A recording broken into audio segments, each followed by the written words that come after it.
Tafsir Irshad Manji, an Islamic reformer, believes the Quran can be interpreted along more feminist lines. The Quran is very, very clear that in the eyes of God, men and women have equal rights and equal responsibilities. At the Prophet Muhammad's own beloved first wife, Khadija, was a wealthy, self-made entrepreneur.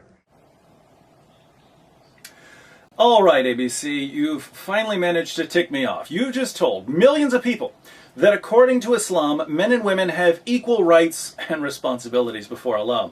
And what evidence does Irshad Manji give? She says that Khadija was a wealthy, self-made entrepreneur. I wonder why Miss Manji failed to mention the fact that Khadija was a wealthy, self-made entrepreneur before Islam, before she married Muhammad, before Muhammad even began receiving revelations. In other words, if Khadija's social status is evidence of equality between men and women, it would be evidence of equality between men and women in pagan Mecca, before the rise of Islam. But ABC News doesn't tell us any of that. All we get is the misrepresentation. So, why would ABC tell us that men and women are equal in Islam? I suspect it's because they know most people don't have the resources or the time to carefully examine what we see on the news. But I do. Let's take a look at what Islam really teaches about men and women. Surah 434 is always a good place to start. Men are in charge of women. Why? Because Allah hath made the one of them to excel the other. By nature, men excel women. And because they spend of their property for the support of women. So good women are the obedient, guarding in secret that which Allah hath guarded. But what do you do if women get out of line? As for those from whom ye fear rebellion, admonish them, and banish them to beds apart, and scourge them. Then, if they obey you, seek not a way against them. The Quran is very, very clear. It certainly is, Miss Manji. So, men are in charge of women. They're superior to women, they excel women, and if women get out of line, men are commanded to beat them into submission. Sorry, ABC, but this doesn't sound like equality. Nor is there equality when it comes to how many marriage partners a person can have. Surah 4:3 says, "And if you fear that you shall not be able to deal justly with the orphan girls, then marry other women of your choice, 2 or 3 or 4. Yes, you heard that correctly. Muslim men can marry up to 4 women. Can Muslim women marry up to 4 men? No. Is this what you call equality, ABC?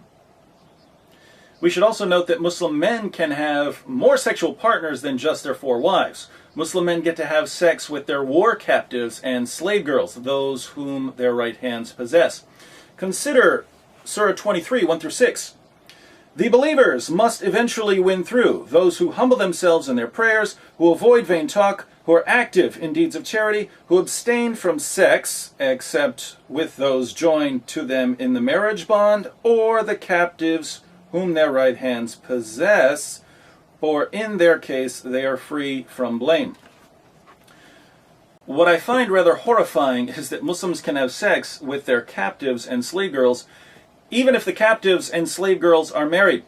Surah 4:24 declares that a Muslim man can't have sex with a married woman unless she's a captive or a slave girl. The verse reads, "Also forbidden are women already married, except those captives and slaves whom your right hands possess." Do Muslim women get to have sex with their captives and slaves? No. That's not equality. So, Muslim men get to have sex with up to 4 wives, and as many sex slaves as they're able to capture or purchase. They also get to have sex with women in just about any way they can think of. The Quran discusses sexual positions in Surah 2, 2:23, which says, "Your wives are as a tilth unto you, so approach your tilth when or how ye will." The Quran is very, very clear. Let's look at a typical commentary on this verse. Tafsir Jalalain reads, Your women are a tillage for you. That is the place where you sow the seeds of your children. So come to your tillage, that is the specified place, the front part, in whichever way you wish, whether standing up, sitting down, lying down, from the front or the back. Do women get to demand sex in any position they see fit? No. That's not equality. So, things are certainly unequal in this life. What about the afterlife? In our video exposing the raisins myth, we saw that in paradise, Muslim men will receive a number of huris, large-breasted virgins who are made to be the ultimate sex slaves. Will women receive huris? No, they'll continue being the wives of Muslim men. The only difference is that in paradise, women will now have to share their husbands with specially designed sex machines called huris. Muslim women of the world, I ask you, how does it feel knowing that in paradise you'll be competing for the affections of your husband with a ton of women who are designed to be the ultimate sex partners? This is assuming, of course, that you actually make it to paradise. Muhammad said that most of the inhabitants of hell are women. The Prophet said, I saw the hellfire, and I had never seen such a horrible sight. I saw that most of the inhabitants were women. The people asked, Oh, Allah's apostle, why is it so? The Prophet said, because of their ungratefulness.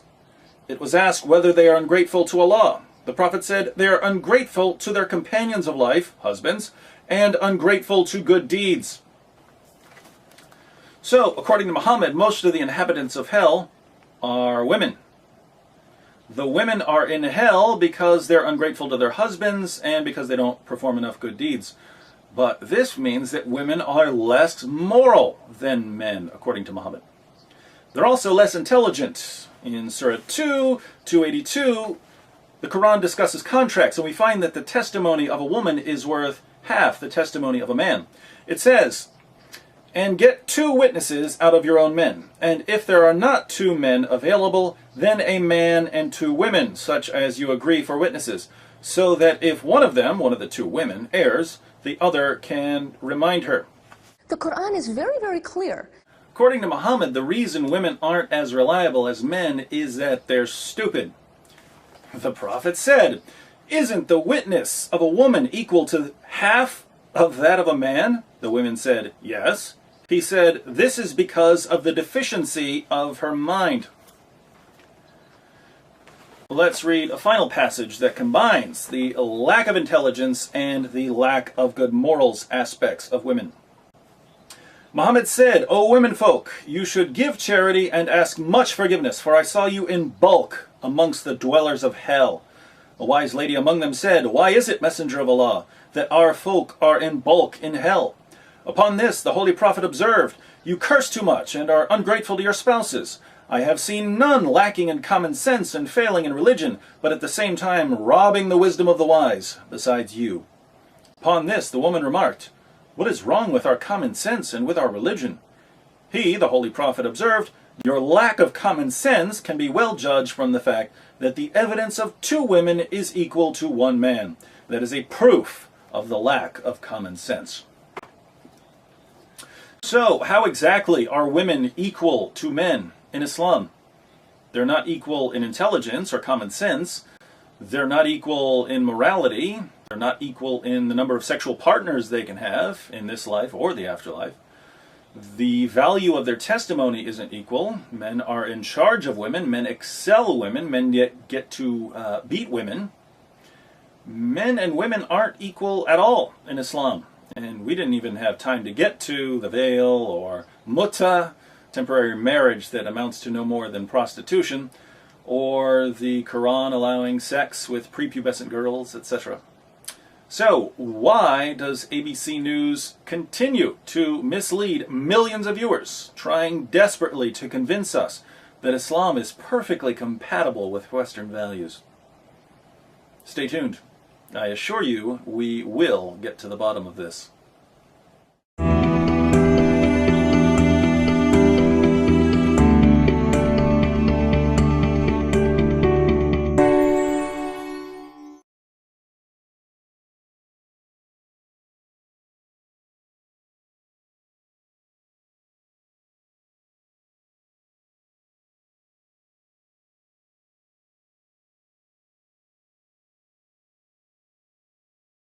salah satu nikmat yang ada dalam surga adalah pesta seks. Pesta seks.